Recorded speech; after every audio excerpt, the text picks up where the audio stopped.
What if I told you there was a man whose prayers made witches abandon their shrines overnight? What if I told you there was a young preacher in the 1930s who walked into villages where curses ruled the people, and those curses shattered on the spot?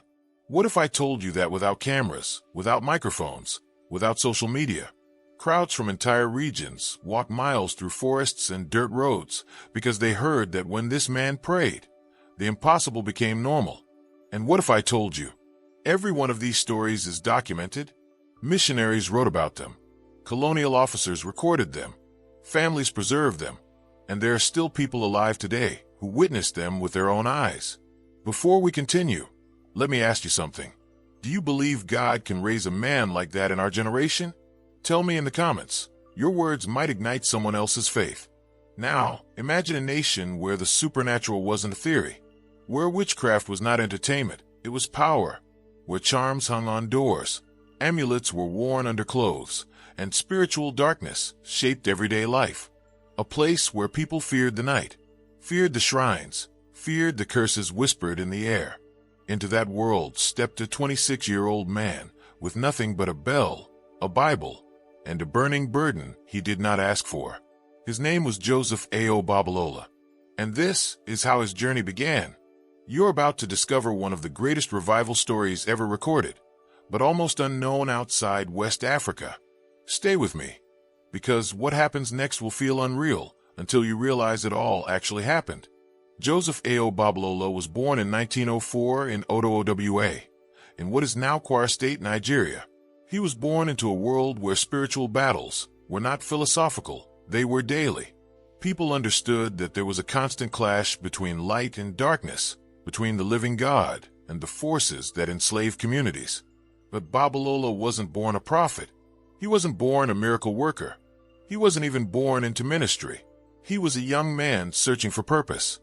He worked as a steamroller operator with the Public Works Department. His life wasn't glamorous. In fact, it was ordinary. Until the night everything changed.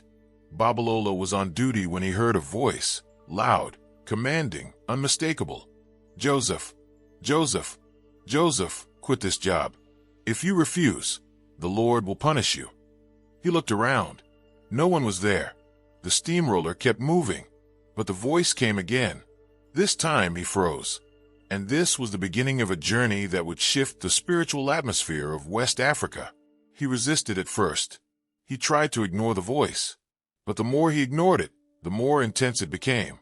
Sleepless nights, visions, encounters, pressing burdens, a sense that someone was calling him into a life he did not choose. If you're listening right now, let me ask you something.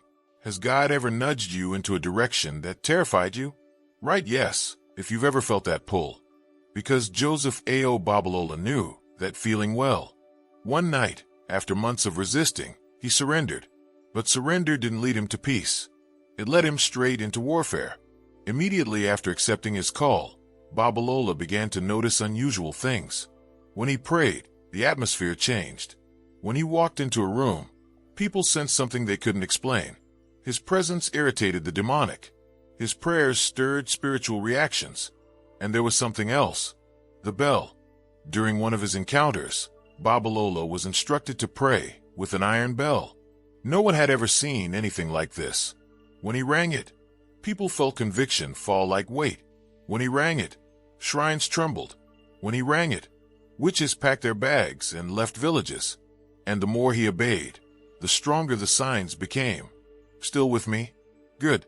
Because what happens next is one of the most astonishing accounts in revival history. And it is not hype, not legend, not folklore.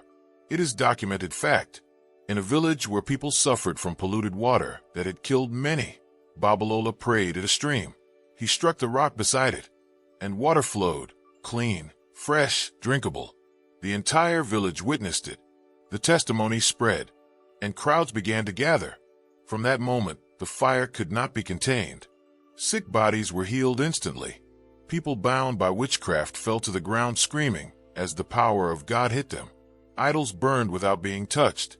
Shrines collapsed mysteriously after he prayed. And everywhere he went, whole villages surrendered to Christ. But let me warn you, as you continue listening, The miracles will get harder to believe, and yet every one of them was recorded by witnesses who had nothing to gain by lying. In Oke Ooye, hundreds of people possessed by familiar spirits were delivered in a single week. Women who had been barren for years conceived after prayer. Men who had been paralyzed for months stood up and walked. Some said they saw angels. Some heard thunder with no clouds. Some felt a wind blow around them even though the air was still. But there is one miracle that spread across Nigeria more than any other. A young girl in a remote village had been sick for years. Nothing worked. Traditional healers failed. Doctors failed. She was dying. Her family carried her into Babalola's meeting. As he prayed, the girl jolted, once, twice, and then stood to her feet completely healed. Word traveled fast. People walked for miles away. Some traveled days. Some carried their sick on their backs. Some were carried on mats. And yet, this is only the beginning. We haven't even reached the convulsions of witch doctors when he passed by, or the collapse of demonic altars without a human hand touching them. We'll get there. Stay with me. Before we close this first part, let me address something important. Right now, there are people watching this video who were raised in Nigeria, Ghana, Benin, Togo, or other West African nations. People who heard these stories from their parents and grandparents. If you are one of them, I want you to write, "I grew up hearing about Babalola." And if you or your family witnessed any of the early CAC, Christ Apostolic Church, revival moments, tell us in the comments. Your story matters, because this revival wasn't a rumor. It wasn't a legend. It was a historic move of God that reshaped churches, broke spiritual darkness, and ignited a flame that still burns today. We are only scratching the surface. In Part B, you will see the encounters that shaped Babalola's anointing, the night demonic forces physically manifested, the battle for Oke Ooye, and why his influence remains unmatched in African revival history. But for now, let this sink in. A 26-year-old man with no formal ministry training, no platform, no microphone shook an entire region with nothing but obedience. And what happened next will make everything you've heard so far feel small. Hey, thank you for being here. We just want to pause for a moment to say, your time means a lot to us.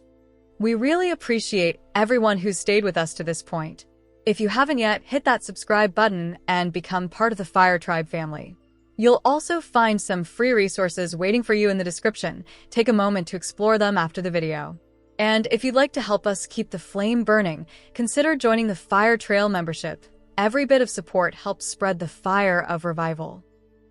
Thank you for walking with us on this journey. Together, we are the Fire Tribe, and the story continues. Before we continue, let me ask you something important. Do you believe your nation could see a revival like this again? Write your nation's name in the comments. Declare it. Now, let's pick up from where we left off. The Oke Ooye revival exploded with such force that the crowds grew unmanageable. Some estimates say tens of thousands gathered within days. Streets were blocked. Markets shut down. People traveled for hours, some for days, just to hear this young man preach. And here's where the story becomes almost unbelievable. The colonial government took notice, not because they were interested in religion, but because the crowds were so massive that they began to interfere with travel and trade. The government sent representatives to observe the gatherings. Their official report? No human being could organize this. Something supernatural is happening. Miracle after miracle after miracle was being recorded, but I want to highlight 3 that eyewitnesses still talk about today. Miracle number 1, the woman who hadn't walked in 18 years. She was carried into the meeting. Her legs were thin, lifeless. She had lost all hope. Babalola prayed for her quietly and said, "Rise in the name of Jesus." She stood. Then she took a step. Then another. The crowd exploded. People wept. Some ran home to bring the sick and dying. It was not hype. It was transformation. Miracle number 2. The village where witchcraft collapsed overnight. There was a village known for deep occult practices. People there feared nothing except their own shrines. Babalola entered the village and simply prayed, "Let every bondage be broken." That night, something strange happened. The villagers reported hearing loud cracks in the forest, shrines collapsing without anyone touching them. Witch doctors fled, and by morning, the entire village came forward asking for salvation. This was not myth. Churches in that region still trace their origin to that very night. Miracle number 3. The man who was known as the Mad Prophet. He had wandered naked for years. No one went near him. He lived like a wild animal. When they brought him to Babalola, the man charged forward violently. Babalola raised his hand. The man froze, as if struck by an invisible power. He fell to the ground, shaking. Then he became calm. Then he sat up and said clearly, "I am free." This miracle shook the entire region. These stories were not written decades later. They were documented as they happened. Pastors, missionaries, even government officials confirmed many of them. But now we go to one of the most defining parts of Babalola's ministry, a part many people overlook: his prayer life. This man prayed like someone carrying the weight of a continent. He could pray for hours, sometimes days, on mountains, in forests, beside rivers, in isolated huts. There are still prayer mountains in Nigeria today named after him. People who followed him said that when he prayed, the ground trembled. His voice sounded like a lion. You could feel the atmosphere shift. And here's something you must hear. Every great revival begins with a man who knows how to pray. If you want to be used by God, type in the comments, "Lord, teach me to pray." Now, all these miracles drew crowds so large that even critics had to admit something unusual was happening. But with revival comes opposition. Traditional priests protested. Witch doctors cursed him. Some communities tried to drive him out. But when one man walks with God, no darkness can overcome him. There was a famous incident where a powerful occult priest challenged Babalola publicly, saying, "If your God is real, let him prove it." Babalola smiled and replied, "You will see." That night, the priest fell ill, violently, suddenly, inexplicably. By morning, he came before the crowd trembling, begging for prayer. Babalola prayed for him, and the man was healed instantly. He then burned all his charms and surrendered to Jesus. Moments like these are why some historians say, Babalola did not preach revival, he carried it. But this story is not just about miracles, it's about impact. Because what happened in those few years created a spiritual earthquake in West Africa. Church attendance exploded. Prayer movements multiplied. Young people turned to God in unprecedented numbers. Entire villages renounced idols and embraced Christianity.